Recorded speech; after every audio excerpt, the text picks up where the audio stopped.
I have a demonstration I'd like to go over with you to show you how a tuning curve is derived from the basilar membrane excitation pattern.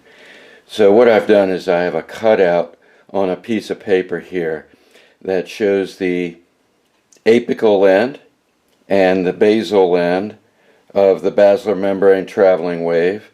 This is where it peaks at a particular frequency. And recall that the low frequencies are coded at the apical end, the high frequencies at the basal end.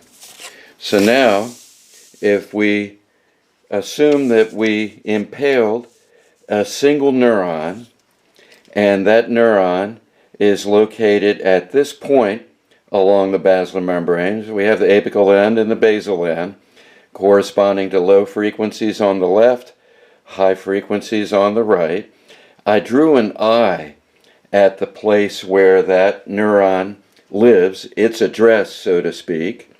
And what we would find if we would put an external tone in the auditory system, and it happened to correspond to its characteristic frequency or best frequency, we'd find that if we increase the level of that tone, we could place an X right there, because at that level, assuming that as displacement increases, that represents a higher basilar membrane response at that place, that's how high we have to raise it in order to excite that neuron at its characteristic frequency. So now if we drop down to a frequency on its low frequency side and raise it up, we have to raise it up to this point in order to excite that neuron. And if we pick another frequency, let's say down here, how high do we have to raise it up to excite that neuron? So now we have 3 points.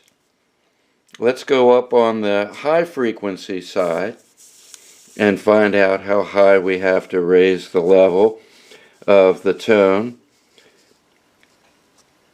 And that would be here. And if we go to yet a higher frequency,